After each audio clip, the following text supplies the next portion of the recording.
Baie welkom by die erediens vanoggend. Dis 'n lekker koel dag, lekker sagte reën.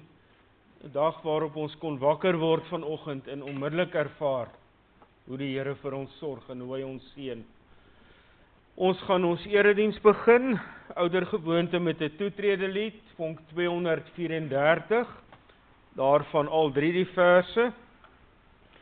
En dan bly ons staan vir die foto met die seën en ons lofsang dan daarna is vonk 543, al 4 die verse, en dan na die lofsang kan jy weer die plek inneem.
God is vir ons 'n toevlug en beskerming.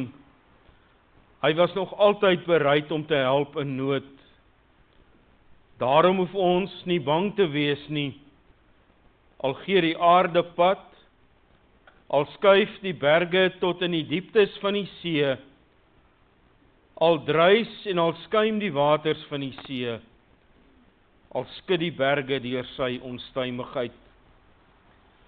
Geliefdes, genade, barmhartigheid en vrede vir julle van God ons Vader, van Jesus Christus die Here en van die Heilige Gees. Amen.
Terwyl ons net so bly sit, kom ons bid saam. Here onse God, ons loof en ons prys U vanoggend as die enigste God, die almagtige, die heilige, die alomteenwoordige, die gans andere God. U is die een wat alles geskep het en dit gedoen het deur net 'n woord te spreek. Ja, Here, tot die natuur gehoorsaam U. Nog een soos U is daar nie. En ons het die voorreg, Here, en die genade om U ons Vader te kan noem. En dalk onwetend daarmee ook te bely dat U die een is wat vir ons gesorg. U is die een, Here, wat ons gemaak het en nie van ons vergeet het nie. U gee vir ons wat ons nodig het. U laat die reën val daar buite, sodat daar lewe kan wees.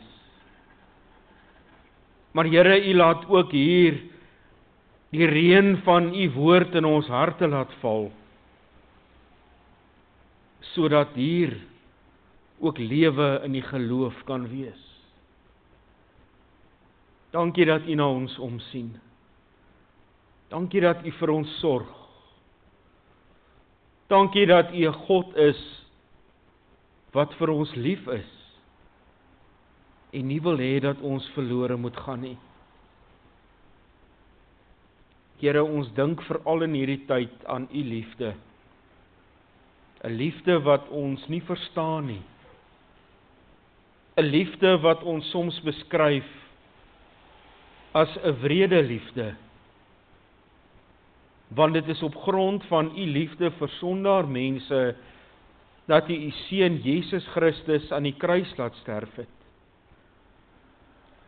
U het toegelaat, Heer, dat Hy geoffer word, sodat elkeen van ons die lewe kan hê. En daarom bely ons dat ons nie aldag U liefde verstaan nie.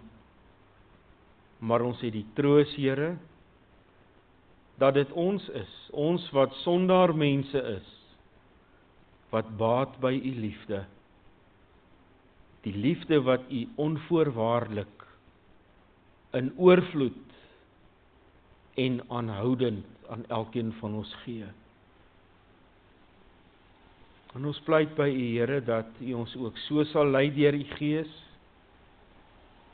dat ons hierdie liefde nie vir onsself sal hou nie, dat ons dit nie vir onsself sal wil bymekaar maak nie, maar dat ons dit sal deel, dat ons dit sal gee, vir die met wie ons pad elke dag kruis. Help ons, Here, om te weet, hoe meer van U liefde ons gee en uitdeel, hoe meer kry ons om te kan gee en te kan uitdeel, want die bron waaruit ons liefde put, sal nooit opdroog nie, want U self is daardie bron.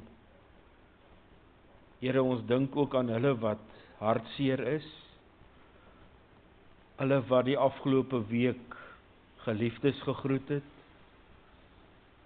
en ons vra, Here, dat U op U liefdevolle en genadige manier steeds daar sal troos, dat U hulle sal verseker elke oomblik van U nabyheid en van die krag wat U vir hulle gee. Maak dit nou stil in ons, Heer, maak ons hart ontvanklik vir U woord. Dit bid ons in die naam van Hom wat ons kom leer het om te bid, Jesus Christus. Amen. Gemeente, ons skriflesing vanoggend kom uit Psalm 25. Ons gaan die eerste 9 verse van die Psalm saam lees. Die opskrif is: Maak my U weë bekend, van Dawid. Tot U, Here, rig ek my. My God, op U vertrou ek. Laat my vertroue tog nie te vergeefs wees nie. Laat my vyande nie juig oor wat met my gebeur nie. Niemand wat sy verwagting in U stel, sal beskaam word nie. Die wat nie op U vertrou nie, hulle kom in die skande. Maak my U wil bekend, Here, leer my U paaie.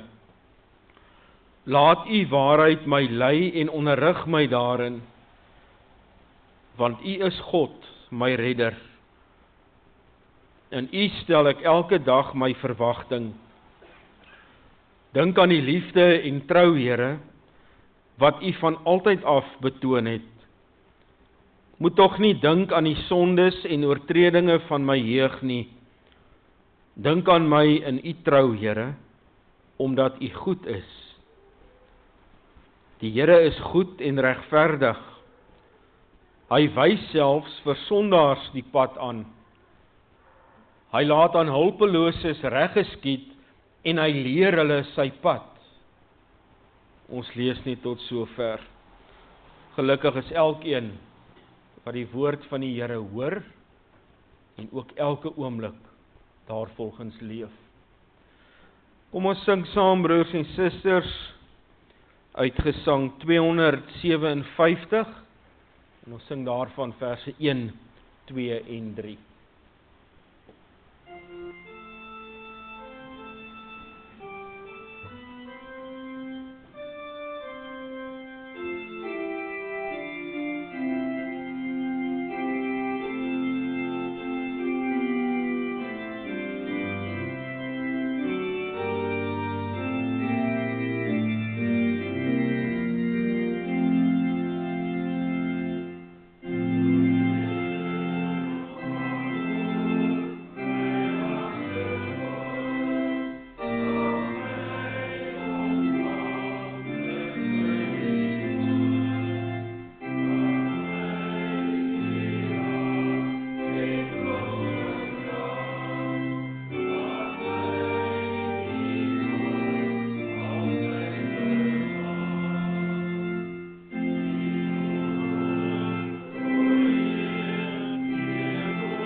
Ons het in die eerste gedeelte van vers 3 gelees, niemand wat sy verwagting in U stel, sal beskaam word nie. Broers en susters, as kinders van God, is die belydenis van ons geloof iets wat ons gereeld doen.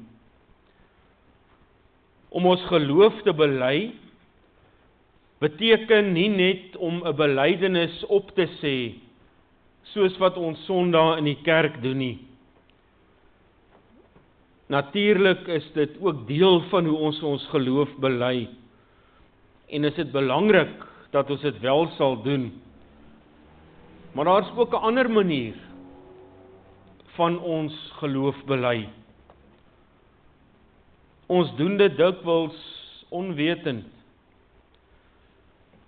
Daar waar ek met iemand anders praat oor my geloof, waar ek vir 'n ander persoon vertel wat dit is wat ek glo, daar waar ek getuig van wat God in my lewe vir my gedoen het, en wat hy steeds vir my doen, groot of klein, daar bely ek ook my geloof. Ek bely my geloof soms wanneer ek bid. Wanneer ek vir God vertel van sy grootheid en sy almag en sy heiligheid, is dit ook 'n belydenis. Wanneer ek vir hom iets vra, uit diepe afhanklikheid, of selfs wanneer ek met hom worstel oor hoekom vra, dan bely ek daarmee. Ek kan op geen ander plek my antwoord kry wat ek soek, as net by God nie. Hy is die enigste een wat my kan antwoord. Ons bely ons geloof in God ook, wanneer ons vanuit ons nood, meer spesifiek dalk vanuit ons sonde nood, tot hom roep.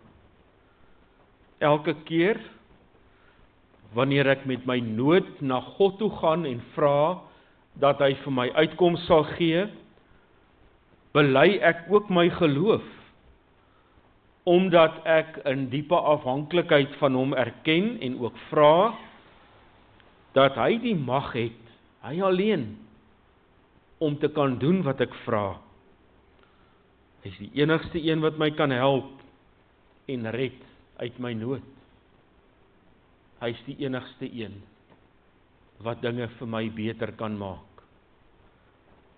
Elke keer wanneer ek vir God gaan vra om vergifnis, vir dit wat ek verkeerd gedoen het, bely ek daarmee, dat hy die enigste een is wat my kan vergewe, omdat hy die een is, wat die duur prys betaal het, die grootste prys denkbaar, om my te verlos. Hy het betaal met die lewe van sy seun. Psalm 25 is 'n gebed wat 'n gelowige in diepe afhanklikheid van God bid. Hy begin hierdie gebed met 'n belydenis. Hy bely dat hy op die Here vertrou. En daarna vra hy vir die Here om te help dat hierdie vertroue wat hy het, vas en seker sal wees. Dat hierdie vertroue vir hom iets in sy lewe sal beteken en dat sy geloof ook daaruit gevoed sal word. En dan vra hy reguit, die Here moet hom asseblief nie teleurstel, wanneer hy sy vertroue in die Here plaas nie.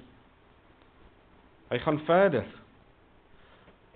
en hy vra ook, dat daar nie skande oor hom gebring word nie, dat sy vyande nie vir hom sal lag, wanneer hy sy vertroue in die Here stel nie. Die Here moet hom met ander woorde help, teen sy vyande, want die oomblik, wanneer God hom nie meer gaan help nie, gaan sy vyande vir hom lag, gaan hulle hom spot, want die God waarin hy sy vertroue stel, het hom in die steek gelaat. En dan bely die psalmdigter weer sy geloof in God, wanneer hy sê, dat niemand wat sy vertroue in die Here stel, ooit teleurgesteld is nie. Want God het mos beloof dat hy sal help. Hy hou mos sy woord. En dit is ook hierdie psalmdigter se belofte, dat hy op die pad sal loop, wat God wil hê hy moet. Hy verwag dit van God. Met ander woorde, hy wil van niemand anders afhoor hoe hy moet lewe nie. Hy gaan niemand anders se raad en leiding aanvaar as God se nie. Daar's vir hom net een manier om te leef. En dit is die manier waarop God wil hê hy moet. En daarom vra hy ook vir die Here, maak my u wil bekend, Here. Leer my u paaie. Dit klink amper asof die psalmdigter wanneer hy hierdie dinge vir God vra, om voortdurend daaraan wil herinner, dat hy sy woord gegee het, en dat die psalmdigter hom op sy woord gaan neem. Beleef ons dit nie vandag ook in ons eie lewens nie, broers en susters, wanneer ons iets moeilik vir iemand gaan vra nie? Ons vra wat ons wil hê, en dan sê ons terselfdertyd, onthou dat jy tog gesê het, jy gaan my help. 'n tyd gelede het jy hierdie belangrike belofte aan my gemaak, dat ek in tye van nood na jou toe kan kom, en nou kom vra ek jou vir hulp. Dink so 'n bietjie terug, jy het tog beloof, help my asseblief, moenie op jou woord teruggaan nie. Dis dieselfde manier van vra, wat ons ook hoor hier by die psalmdigter. Dink tog terug, Here, aan dit wat U beloof het. Nou kom vra ek, dat U vir my sal gee, wat U beloof het, of my sal help, soos wat U nog altyd beloof het, U my sal help. In die manier waarop die psalmdigter met God praat, hoor ons hoe hy vir God iets vra, en dan onmiddellik vir God herinner aan sy beloftes. Hy vra dus in diepe afhanklikheid, en dan kom smeek hy, en hy herinner vir God, dat hy die goeie God is, die liefdevolle God, die een wat barmhartig is en omgee vir sy kinders. Mens hoor in die manier waar die psalmdigter vra, broers en susters, ook iets van vrees. Iets van 'n bekommernis, van onsekerheid. Dis asof 'n mens hom hoor bid, Here, ek het nou gevra, dat U my sal beskerm, na my sal omsien, my in my nood sal raak sien, en my sal help. Dink daaraan, dat U 'n God is van liefde, 'n God van barmhartigheid, wat U ontferm oor die kinders. Daarom moet asseblief nie U toorn laat ontvlam teen ons nie. Moet asseblief nie vir ons kwaad word en ons straf nie, want U is eintlik die goeie God. Bely die psalmdigter sy geloof in God, omdat hy bang is? Herinner hy vir God aan sy liefde en barmhartigheid, omdat hy bang is God dalk gaan kwaad word en hom gaan straf vir iets wat hy verkeerd gedoen het? Vra hy dat God hom op die regte pad sal lei, sy wil aan hom bekend maak, vir hom sê hoe om reg te lewe, 'n lewe te leef waarmee God tevrede is, omdat hy dalk bang is as hy dit nie doen nie, dan gaan God hom straf. Dis amper asof 'n mens uit dit wat die psalmdigter hier vra, vir jouself 'n prentjie kan maak van iemand wat in die hoek sit en homself beskerm, terwyl hy vra, moet my net nie slaan nie, want eintlik is jy 'n goeie mens. Moet ons asseblief nie straf nie, want eintlik is U die goeie God, die liefdevolle, die genadige en die barmhartige God. Broers en susters, ons het vandag iets wat hierdie psalmdigter, hierdie gelowige van eeue gelede nie gehad het nie. Waar hy dalk bang was vir straf en daarom bely het dat hy op die Here kan vertrou, kan ek en jy weet, ons kan ons geloof in God bely, nie omdat ons bang is dat hy ons gaan straf nie. En dit kan ons doen, omdat hy reeds gestraf het. Ons staan elke dag met al ons skuld voor God. Skuld van ongehoorsaamheid aan hom. Wat doen hy met ons? Straf hy ons daarvoor? Nee. Inteendeel, hy spreek ons vry van hierdie skuld. En hy doen dit, omdat alhoewel hy die sonde haat, en dit verafskie, hy sondaars liefhet. As God ons vryspreek, straf hy dan nie ons sondes nie? Hy doen dit. En dit is daar waar ek en jy anders dink daaroor, as wat die digter van Psalm 25 dit gedoen het. In Jesus Christus het God die sonde, my en jou sonde, kom straf. Hy het ons vrygespreek daarvan. Ons kan maar gaan, ons kan maar met ons lewens aangaan, want die straf wat ons moet kry, het hy op Jesus Christus laat neerkom. Hoeveel maal het ons dit nie ook al gesing in die kerk nie? Ja, ek kos hom die sla, die smarte en die hoon. Vir my hang hy, verlate en naak met doringkroon. Vir my was daar die wonde, vir my moes hy daar staan.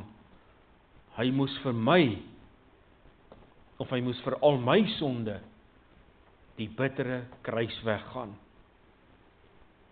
Ons lees vanoggend in ons teksvers die woorde: niemand wat sy verwagting in die Here stel, sal beskaam word nie. Die psalmdigter het hierdie belydenis in sy gebed uitgespreek om vir God daaraan te herinner dat hy die liefdevolle en genadige God is. En daarom moet hy asseblief nie kwaad word en straf nie. Ek en jy kan ook vandag hierdie belydenis uitspreek. Maar ons doen dit nie omdat ons vir God daaraan wil herinner dat hy die goeie en liefdevolle God is nie, maar eerder omdat ons onsself daaraan wil herinner. Ek en jy is die een wat deur hierdie belydenis herinner moet word aan sy liefde en genade wanneer ons terugkyk en 'n houtkruis sien op Golgotha, waaraan die Seun van God gehang het, omdat hy my en jou straf vir ons sondes gedra het. Geliefdes, wanneer ons terugkyk in die verlede, sien ons in Jesus Christus se kruisdood wie God werklik is. Hy is die God wat tot die uiterste gegaan het in sy soms vreemde en onverstaanbare liefde om my en jou te red deur sy seun die straf te laat dra vir dit wat ons toekom. So het hy sy liefde vir my en jou gewys. Gewys hoe ernstig hy is wanneer hy sê, hy wil nie hê dat ons verlore moet gaan nie, maar dat ons die ewige lewe kan hê. Dis egter nie die enigste keer wat hy vir ons iets van homself gewys het nie. Hoeveel keer het hy ons nie al in die verlede gehelp, daar waar ons seer gekry het, daar waar ons gesukkel het nie.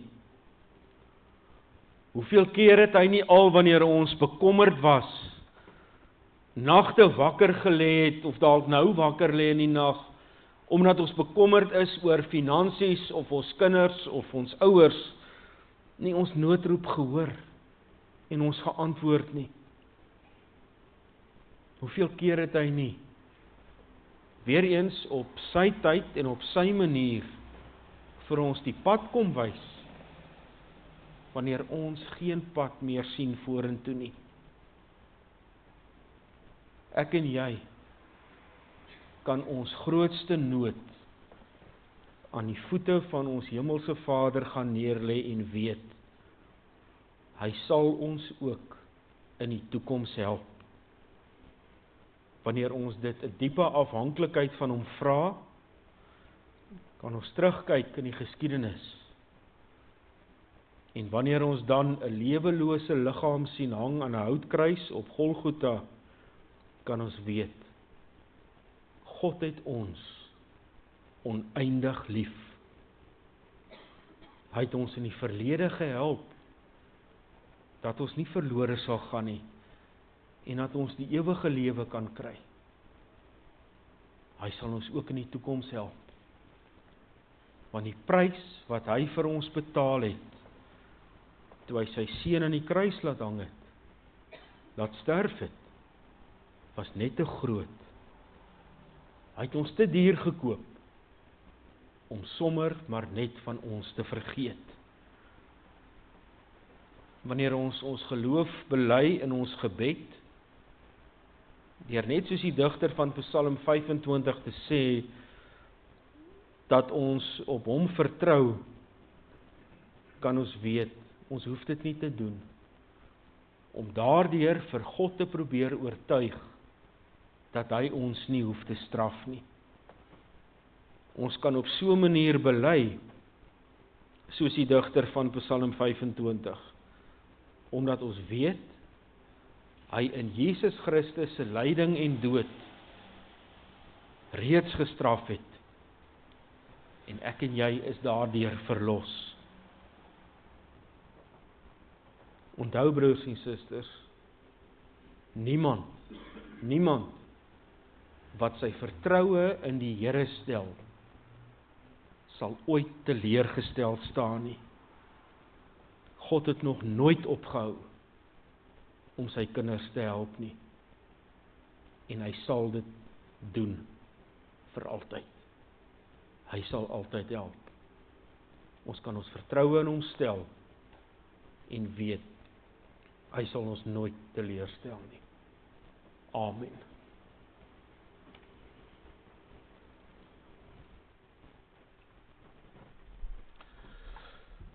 Broers en susters, nou dat ons in die prediking opnuut verseker is van God se genade en opgeroep is tot geloof, en omdat die woord van God ons leer dat ons uit genade deur geloof gered word, laat ons terwyl ons net so bly sit, ons geloof so bely. Ek glo in God die Vader, die Almagtige, die Skepper van die hemel en die aarde, en in Jesus Christus, sy eniggebore Seun, ons Here, wat ontvang is van die Heilige Gees, gebore is uit die Maagd Maria, wat gelei het onder Pontius Pilatus, gekruisig is, gesterf het en begrawe is, en ter helle neergedaal het, wat op die derde dag weer opgestaan het uit die dode, wat opgevaar het na die hemel en sit aan die regterhand van God, die Almagtige Vader, vanwaar hy sal kom om te oordeel, die wat nog lewe en die wat reeds gesterf het. Ek glo in die Heilige Gees, ek glo in 'n heilige algemene Christelike kerk, die gemeenskap van die heiliges, die vergewing van sondes, die opstanding van die vlees en 'n ewige lewe. Amen. Gemeente, ons het nou ons geloof bely, kom ons gaan leef nou ook uit dankbaarheid hierdie geloof uit in die wêreld daar buite. En kom ons luister aandagtig uit Deuteronomium 5, hoe ons dit moet doen. Die Here het gesê, ek is die Here jou God, wat jou uit Egipte uit die plek van slawerny bevry het. Jy mag naas my geen ander gode hê nie. Jy mag nie vir jou 'n beeld of enige afbeelding maak van wat in die hemel daarbo of op die aarde onder of in die water onder die aarde is nie. Jy mag hulle nie vereer of dien nie, want ek die Here jou God eis onverdeelde trou aan my. Ek reken kinders die sondes van hulle vaders toe, selfs tot in die 3de en 4de geslag van die wat my haat. Maar ek betoon my liefde tot aan die 1000ste geslag van die wat my liefhet en my gebooie gehoorsaam. Jy mag die naam van die Here jou God nie misbruik nie, want die Here sal die een wat sy naam misbruik nie ongestraaf laat bly nie. Jy moet die Sabbatdag so deurbring dat jy dit heilig hou, soos die Here jou God jou beveel het. 6 dae moet jy werk en alles doen wat jy moet, maar die 7de dag is die Sabbat van die Here jou God. Dan mag jy geen werk doen nie. Nie jy of jou seun of jou dogter, of die man of vrou wat vir jou werk, of jou bees of jou donkie, of enige dier van jou, of die vreemdeling by jou nie, sodat jou werksmense kan rus soos jy. Jy moet daaraan dink dat jy in Egipte 'n slaaf was, en dat die Here jou God jou deur sy groot krag en met magtige dade daaruit bevry het. Daarom het die Here jou God jou beveel om die Sabbatdag te onderhou. Eer jou vader en jou moeder, soos die Here jou God jou beveel het. Dan sal jy 'n lang lewe hê en sal dit goed gaan met jou in die land wat die Here jou God vir jou gee. Jy mag nie moord pleeg nie. Jy mag nie egbreek pleeg nie. Jy mag nie steel nie. Jy mag nie vals teen 'n ander getuig nie. Jy mag nie iemand anders se vrou begeer nie. Jy mag nie sy huis begeer nie. Ook nie sy grond, sy slaaf of slavin, sy bees of donkie, of enige iets anders wat aan hom behoort nie. Ons het gehoor hoe ons uit dankbaarheid moet gaan leef. Kom ons vertrou onsself met ons lied aan die Here toe.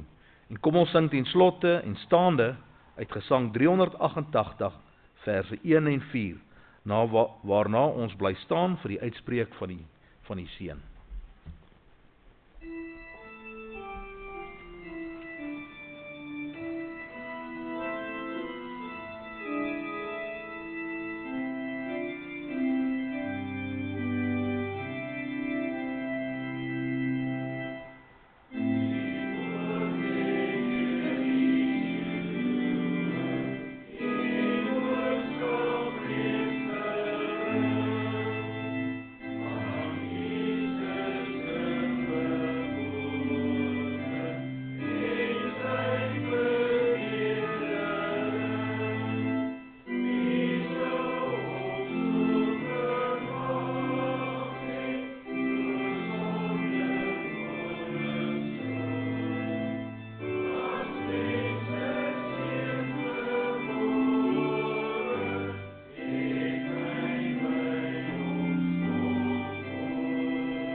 Ontvang nou die seën van die Here en gaan in vrede. Die genade van ons Here Jesus Christus, die liefde van God en die gemeenskap van die Heilige Gees sal by julle elkeen wees. Amen.